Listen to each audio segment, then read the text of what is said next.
복음을 위해 준비된 사람이라는 제목으로 말씀을 전할 때 큰 은혜가 있길 간절히 소망합니다.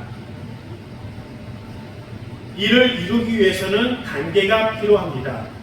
그래서 뭐 하나를 결정할 때도 그 조직에서는 이러이러한 단계를 밟아야지 그 일을 결정할 수 있습니다. 라는 그런 일들이 많이 있습니다.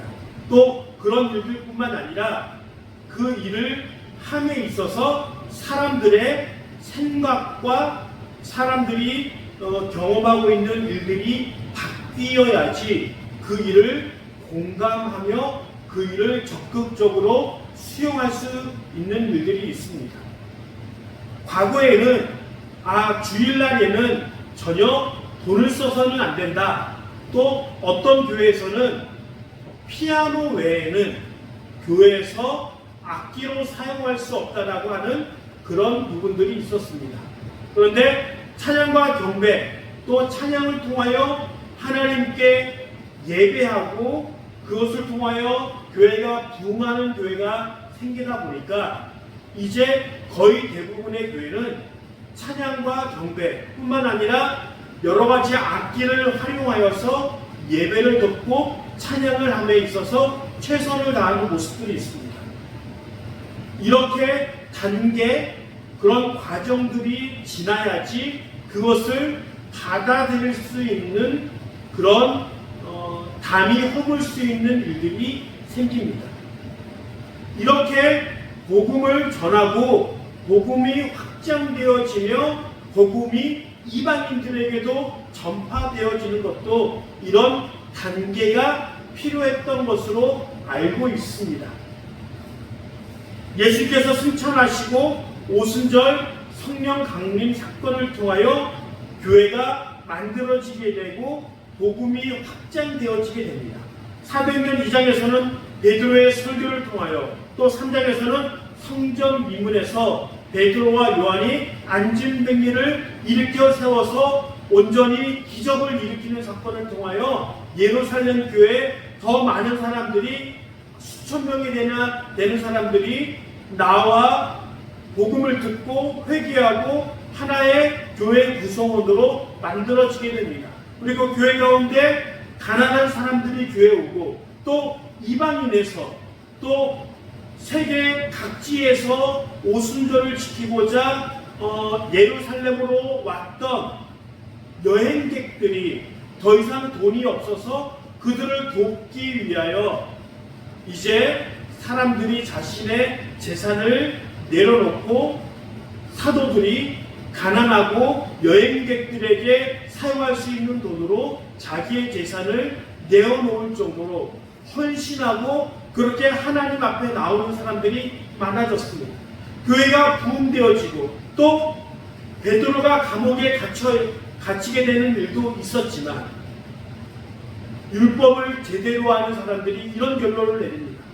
하나님께서 시키시고 하는 일이라면 이것을 막는 것 역시 하나님의 길과 뜻을 막는 것이고 하나님으로부터 오지 않았다면 이것은 조금 있다가 없어지고 사라질 것이기에 그냥 내버려 두어라 라고 하는 결론을 내려서 그것이 하나님께로부터 왔기 때문에 복음과 교회가 더 많이 확장되어지고 더 많이 부흥되는 일들이 일어납니다. 그런데 더 이상 이 바리새인들이 교회와 복음을 가만히 내버려 두어서는 안 된다라고 하는 결론을 내게 됩니다. 왜냐하면 이 교회와 복음이 그들이 감당할 수 없을 정도로 부흥되고 확장되었기 때문에 그렇습니다. 그래서 우리가 너무나도 잘 알고 있는 스데반 집사님의 순교를 통하여 교회가 핍박이 오고 흩어지는 일들이 생깁니다. 그런데 이것은 우연히 핍박이 오고 사람들이 흩어지게 되는 일들이 있어지는 것은 아닙니다. 이것은 왜 그렇게 흩어지게 됐냐면은 그 당시에 예수님께서 말씀하십니다. 뭐라고 말씀하시냐면은 너희는 가서 모든 민족을 제자로 삼아서 아버지와 아들과 성령의 이름으로 침례를 주고, 즉 예수님께서 명령하신 것은 너희가 지금 이스라엘과 예루살렘과 유다와 이 땅에 한정되어 있지 않고 가서 모든 민족을 제자 삼아라. 또 사도행전 1장 8절에 보면 예루살렘과 온 유대와 사마리아와 그리고 마침내 땅 끝까지 이르러 내 증인이 될 것이다. 예수님의 명령은 너희가 세상 끝까지 가서 복음을 전하고 모든 민족들을 예수님의 제자로, 하나님의 제자로 증인으로 만들 것을 말씀했지만 아직까지 그들은 예루살렘과 유다를 벗어나지 못하고 그 가운데 교회를 이루고 살고 있었습니다. 그것도 그럴 것이 지금 교회가 한창 부흥이 되고 또 더 많은 사람들이 교회로 쏟아져 오고 또 자기 재산을 팔아서 사도들 앞에 내놓을 정도로 헌신된 사람들이 많이 있는 가운데, 자, 이제 우리가 이렇게 됐으니 교회를 떠나서 다른 곳으로 가자 라고 하는 결정을 내리는 것은 매우 어려운 일입니다. 지금 이 상황에서 자, 예수님의 명령을 우리가 땅끝까지 가라고 받았으니 이제 여기서 모이는 것을 그만두고 예루살렘과 온 유대와 사마리아와 땅끝까지, 이방인들까지, 저 로마와 그리스와 또 세상 끝이라고 불리우는 많은 곳까지 가서 복음을 전하자라고 하는 그런 마음들이 스스로 생기면 참 좋을 터인데 스스로 생기지 못했다. 그래서 하나님께서 보시기에 얘네들이 갈만한데 가지 않는구나 라는 생각이 들었고, 결국 하나님께서는 핍박이라는 도구를 사용하셔서 그 예루살렘과 유대에 모여있는 그 사람들을 핍박을 통하여 유다와 사마리아와 땅끝까지 그 사람들을 흩어보내는 일들을 진행하고 계신다는 것을 우리는 알 수 있습니다. 그래서 이 상황에서 지금 특별히 지금 초창기에 교회를 이루는 많은 사람들의 대부분은 어떤 사람들이에요? 유대인이었어요. 그 가운데 이방인이면서 예수님을 믿고 구원을 받았고 성령도 받은 사람들은 거의 없습니다. 그러기에 그들은 자기 유대인이고 또 이스라엘 땅에 살고 있던 그 한계를 벗어나는 것은 매우 힘들고 어려운 일입니다. 그런 상황에서 하나님께서 개입하셔서 이스라엘 사람들을, 그 유대인들을 또 각기 먼 나라에서 찾아와서 계속적으로 이스라엘의 예루살렘에 머물고 있던 그 사람들을 핍박을 통하여 자기 고향으로 먼 곳으로 일부러 흩어 보내는 것을 볼 수 있습니다. 그리고 나서 이제 첫 번째 조건이었던 하나님을 믿는 예수 그리스도를 믿고 구원받았던 사람들이 흩어져 나갑니다. 그렇게 흩어져 나가는데 이제 그런 상황에서 복음을 전할 선교사, 전도자가 필요했던 것입니다. 그래서 우리가 너무나도 잘 알고 있던 이방인의 사도로 부르심을 받은 사도 바울이 우리에게 나타납니다. 이방인들에게 복음을 전하는 것은 매우 힘든 일입니다. 생각해 보십시오. 지금 예수님께서 성전을 모독했다는 죄악으로 사형을 당합니다. 그리고 이 교회가 있은 지 오랜 시간이 지나서 사도 바울이 3차 여행, 전도 여행을 끝나고 이 예루살렘에 도착했을 때도 성전에 이방인을 데리고 왔다고 하는 그 죄목으로 고발당합니다. 아직까지 복음이 이방인에게 전해졌음에도 불구하고 이방인들이 교회에 나와서 예수님을 믿고 구원받고 성령을 받았다는 그 사실조차도 받아들이지 못하는 마음의 벽이 있었다는 겁니다.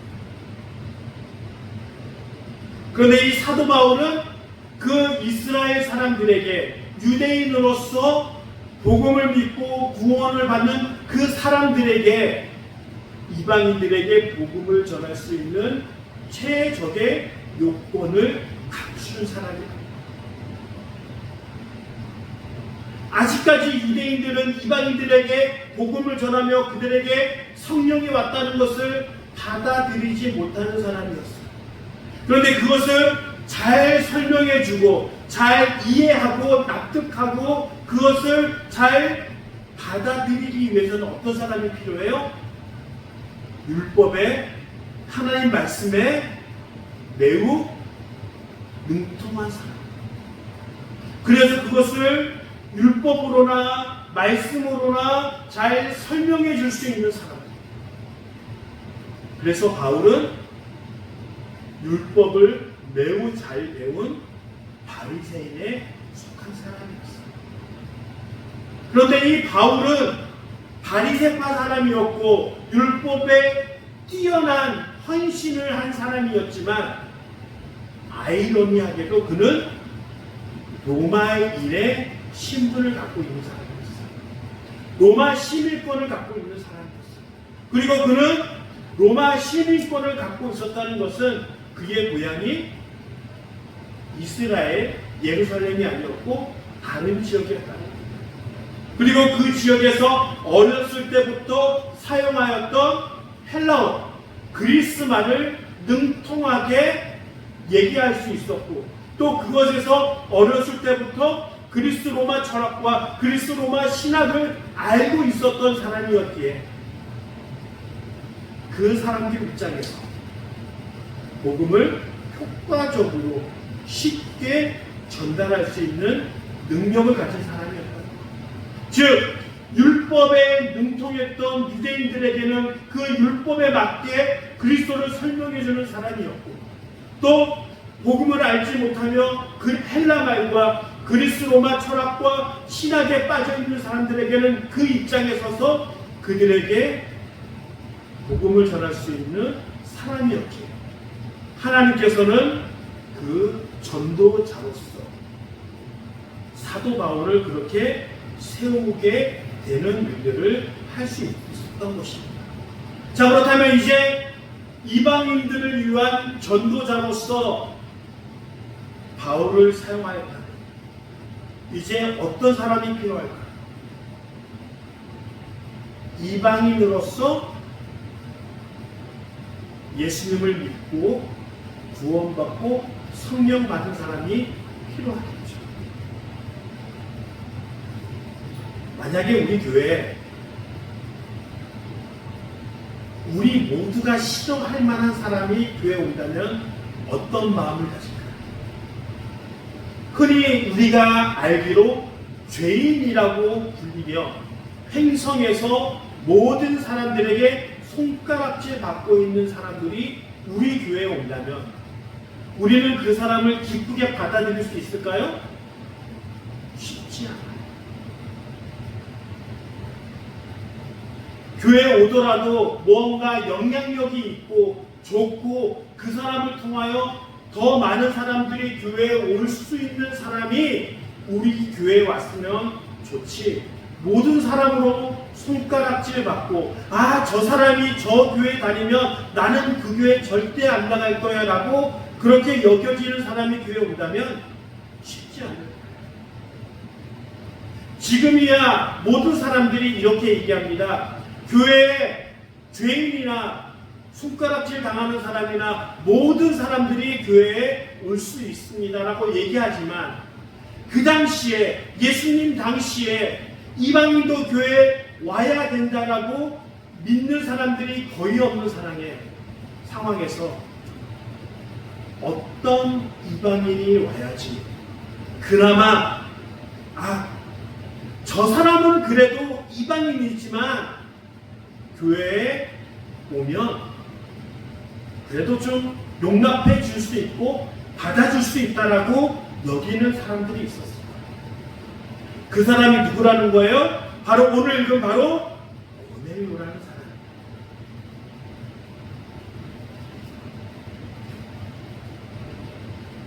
고넬료는 어떤 사람인가요? 다 같이 읽어볼까요? 그는 경건한 사람으로 온 가족과 더불어 하나님을 두려워하며 유대 백성에게 자선을 많이 베풀며 늘 하나님께 기도하는 사람이었다. 10장 1절에서 이 고넬료를 얘기할 때 그는 어디에 살았던 사람이라고요? 가이사라에 살았던 로마인의 백부장이었다. 이 백부장은 그 당시에 로마의 군대의 조직으로서 로마 군인 몇 명을 부하로 데리고 있다는 거예요? 100명을 데리고 있다.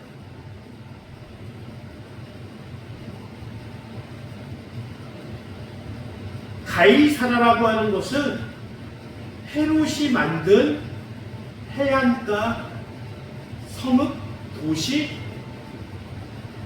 그런 곳이었습니다. 이스라엘에 보면 가이사라라고 하는 이름이 붙여진 곳이 여러 있어요. 베드로가 주는 그리스도시요 살아계신 하나님의 아들입니다라고 고백했던 곳은 가이사라 빌립보. 이렇게 또 그것뿐만 아니라 그 당시에 가이사라라고 하는 이름이 붙여진 여러 도시들이 있었어요. 그것은 바로 가이사, 시저, 로마 황제를 기념하기 위하여 그 이름으로 만든 도시입니다. 가이사라는 바로 이런 모습을 갖고 있습니다.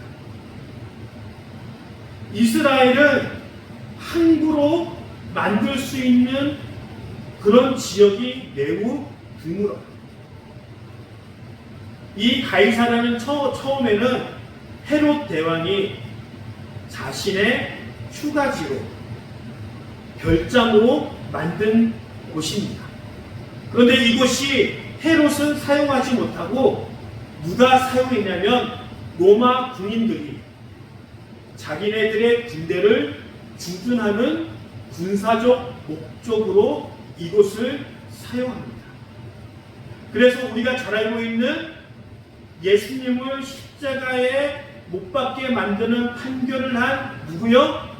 빌라도는 원래는 오랜 시간 동안 이 가이사라라고 하는 도시에 머물다가 예루살렘의 큰 행사나 뭔가 소요가 일어날 수 있을 만한 그런 일들이 있을 때에는 가끔 예루살렘의 안토니 요새에 들어갑니다.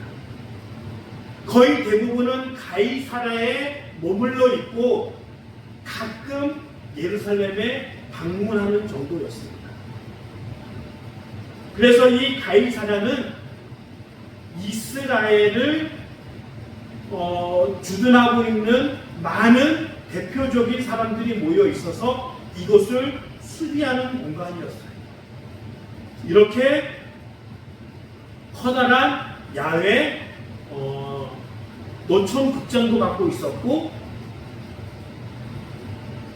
바닷물이 천연 수영장이 되는 이러한 천연 수영장도 갖고 있었고 마차들이 경주를 할 수 있을 정도로 이렇게 큰 경마장은 아니지만 마차 경기장도 갖출 정도로 철저하게 로마인을 위한 그런 도시로, 그런데 그런 중요한 도시를 수비하고 있는 백부장이었다면 그의 권력은, 그의 권위는 매우 큰 사람이었다는 것으로 추정할 수 있습니다.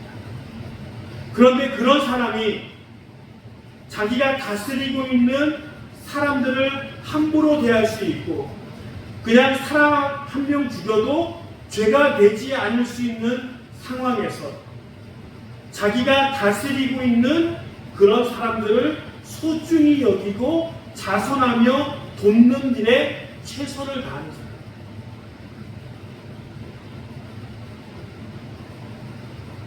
지금으로 본다면 일제시대 때 종로 경찰서장 같은 위치? 그럼에도 이 고넬료는 유대인들을, 가난한 유대인들을 도왔고 그들에게 함부로 대하지 않는다. 그렇다면 왜 고넬료였을까? 유대인들이 보기에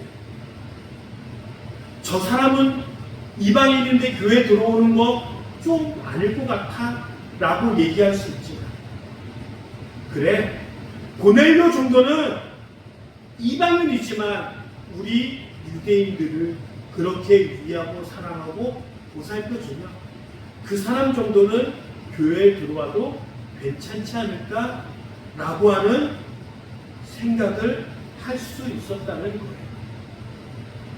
즉 이방인들을 향하여 그들이 하나님을 믿고 예수님을 믿고 성령을 받았다라고 하는 그 마음의 벽이 있었는데, 고넬료 정도는 그 유대인들의 마음의 벽을 무너뜨릴 수 있을 정도의 사람이었다. 그래서 어느 사람도 아닌 성경에서는 이방인으로서 처음 본격적으로 이름을 대고 믿게 된 그 사람을 고넬료라고 우리는 알고 있습니다. 그리고 이렇게 처음으로 이방인으로서 예수님을 믿고 성령을 받고 구원받은 사람이 고넬료였다. 이제 사도행전 15장에 보면 이방인들이 예수님도 믿고 율법도 지켜야 된다라고 하는 그 사람들의 완전한 마음의 벽을 사도행전 15장 20절에 보면, 다만 그들에게 편지를 보내서 우상에게 바쳐진 더러운 음식과 음행과 목매어 주는 것과 피를 멀리하라고 하는 것이 좋겠습니다. 최소한의 율법만 남겨놓고 이방인들이 교회로 구원받는 것에 대하여 그 문을, 그 벽을 완전히 허물게 되고 없어지게 되는 일들이 일어나게 됩니다. 즉 신학적으로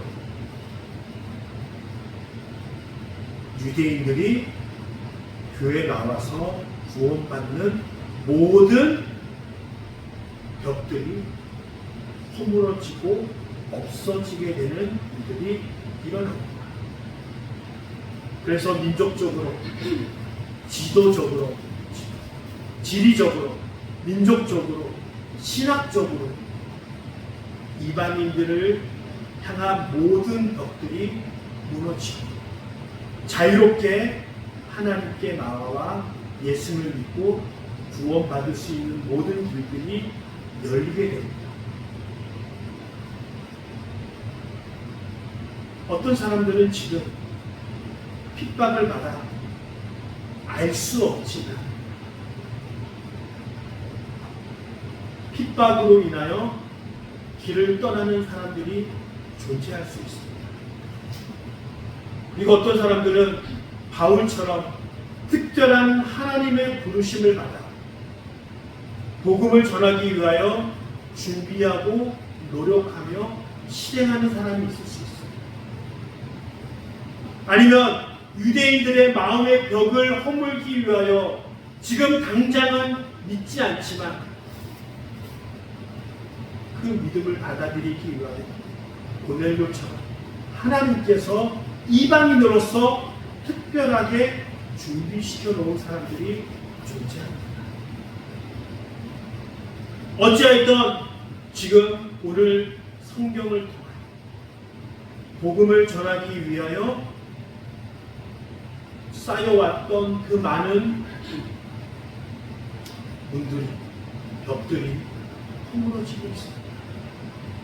그렇다면 우리는 지금 어떤 위치에 있습니까? 고넬료처럼 다른 사람들의 마음의 문을 허물기 위하여 그렇게 준비되어진 사람들이 되어지길 간절히 축원합니다. 야, 제가 교회 나오면 나 교회 안 나갈래 라고 얘기되어지는 사람이 아니라 저 정도 된 사람이 교회 나오면 나도 그러면 교회 나갈래 라고 하고 준비되어지는 사람.